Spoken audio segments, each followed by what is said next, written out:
This video is made for adult collectors because I spelled it Beast Bunters and not Beast Hunters in my script, and I'm just noticing that now. There we go, I fixed it. I was trying to look around my room to see if there's something funny I could do with this at the beginning, but then I found out that I still have Venon's box for some reason. I forgot to recycle it, so there, laugh.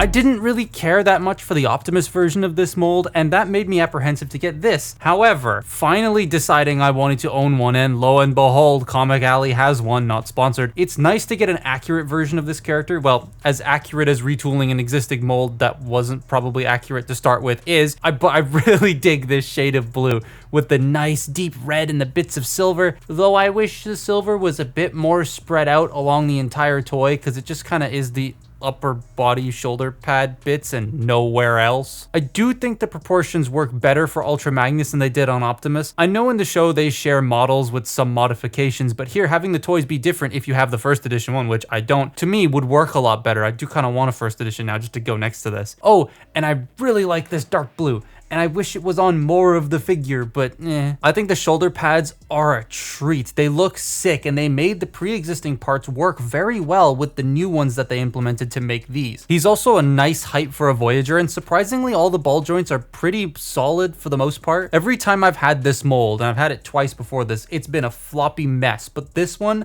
is actually really well done. All the joints are nice and tight and you can hold a pose. The only thing that's a bit wobbly is the ankle here, but he doesn't ever want to fall over. It's just The smokestacks are removed, which is a bit funky, but in the show he doesn't actually have any smokestacks, and I didn't really catch that until doing my research on this figure. Apparently some copies came with misassemblies where the shin guards are on the wrong way, like they're on the wrong legs, and I thought mine were fine, but it turns out they are not. You see that little peg there that has to line up with the hole, and it isn't. I just got to take the legs apart and swap them, but I'm too lazy to do that. He comes with some weird stuff. You get a hammer, that makes sense. It's undersized, but it's nice and silver painted on the top only though. Granted, the handle being painted would scratch in his hand over time, so I'm kind of glad they didn't paint that part. But then you get a jetpack for reasons. It's Beast Hunter's Optimus Prime's jetpack, and I don't know why he comes with it. Probably a concept thing, but it is neat anyways. It can fold up and stuff. The shoulder pads can fold forward, and you have missiles you can put in there that are friction fired so he can shoot people. Or you could clip the missiles on the side of his shoulder stacks to mimic G1 Magnus. That's actually really cool. Now, he is from 2013, but his articulation is honestly pretty good for the time. So this thing has a lot of articulation minus a couple of things that we get standard nowadays.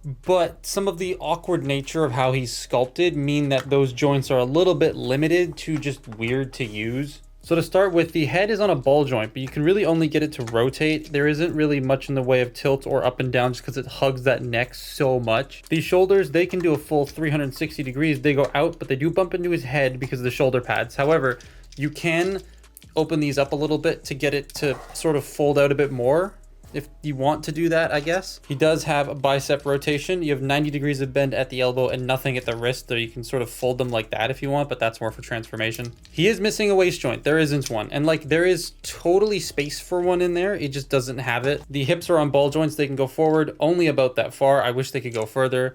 They can only go back that far. You can get them to go out, but he cannot do a full splits. You do have really stiff thigh rotation. It's really stiff on both sides, so don't really like that much. You get just a tiny bit over 90 degrees of bend at the knee. Then the ankles can go down, they're out of focus, they can go up, and then you have actually a pretty good ankle tilt for something this old. So yeah, he has a lot of articulation. It's just awkward to use, or the sculpt blocks it. And that's a touch annoying, but he can still pull off something decent. It's kind of hard to get him into, well, you can't get him into a two-handed wielding hammer pose unless it's like right above his head. And I was trying to get him into sort of like a low down, I'm gonna shoot you pose with these, but just the way that the legs work and there's no waist joint makes that a little bit hard to make it look dynamic, but it's still fine otherwise. Oh, and then the jetpack here, because it does have articulation. You can fold the wings out and then fold them out like this, so they can, you know, fold up and down, they can fold in and out. They don't hinder anything on the back at all. And one thing that I've noticed is this never wants to stay lined up.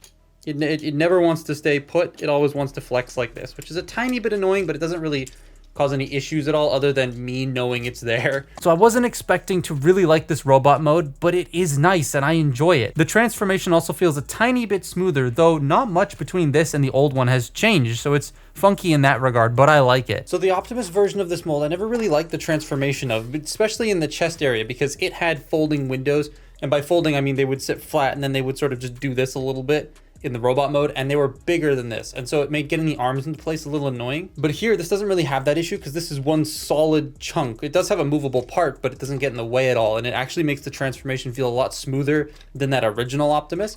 So to start with, we are going to fold the hands up and then take the shoulder pads and extend them up and rotate them out, just sort of leaving them up there. So you do that on both sides, rotate them up and out, straighten the head up. Then we're going to take this entire assembly here and bring it down and forward like that. It's on this really weird L-shaped hinge, and then we're just gonna fold that piece in like that. Fold the head around. Now you want to take the arms and bring them up on the shoulders, rotate the bicep swivel 90 degrees so that the silver part is facing you, and then you very carefully want to just bring all this in on these double hinges and then slide the arms into place here, just making sure the shoulder pads are up so that they can get out of the way. And it looks messy, but it honestly isn't that hard to do on this one. Peg that in, you bring this up, you peg the grill into place, then you take these shoulder pads and they will come over top of the windshield and just sort of hug it, and then this will straighten out. And that's the hardest part of the transformation done, and it's super easy to do on this version. Then you take this, there's a tab and a tab that's gonna go into slots, and there's a little bit that's gonna line up into a slot there. So you get all that situated and clicked into place. Get all that situated and clicked into place. And there's the front of the truck pretty much done. We're gonna leave these folded out here for now. So these being backward doesn't hinder anything in the transformation, thankfully. But you bring these up and in. You wanna take the feet and fold them around, and they form the trailer hitch, which I think is very cool. And it's a 5mm port. So the trailers. But you take this, and these two little tabs in there are going to tab into some form of hollow bit inside the arm. So you just get that lined up. Then you bring this section up, and it will peg into the side. Peg into, there we go, into the side there, and into there. And there you have the truck mode.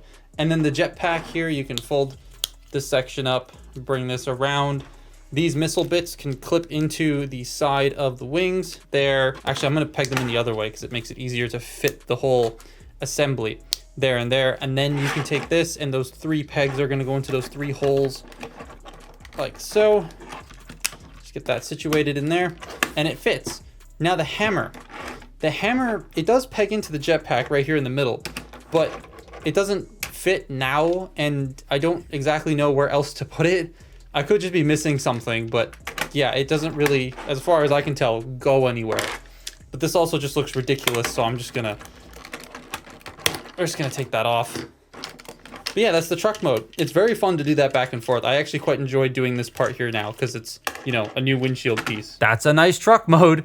He does have lumps hanging out because of the robot mode, but other than that, I really like these colors and the way this truck looks. I dig the dark blue on the top, but again, I wish it was sprinkled out a little bit more on other parts of the toy. The holes for the smokestacks are there, which is a kind of bit I do like the upside down chest becoming the windshield part, though the Autobot symbol is now upside down, so it looks a bit funny. Like I said, all of his stuff can store on the back, even if it looks a tad ridiculous, but it does roll very nicely. All of the wheels are pinned. I actually genuinely like this way more than I thought I would. It feels much better to me than the original 2 Optimus versions I've had in the past, and the new shoulder pads just kind of make this design work more as this toy specifically. They really help those proportions. No, I'm not pre-purchasing, what is that, FM26? I don't even know what that is. Go away, Microsoft. But I like the shoulder stacks. They kind of help with those proportions. I do recommend getting one of these. However, he is not super duper cheap anymore. So if you can find one for less than like 60 bucks, I'd say definitely go for it. I'd assume they'd make a new one eventually. But that's my look at Transformers Prime Beast Hunters Ultra Magnus. Follow me on Twitter and Instagram, and I'll see you next time. Bye-bye.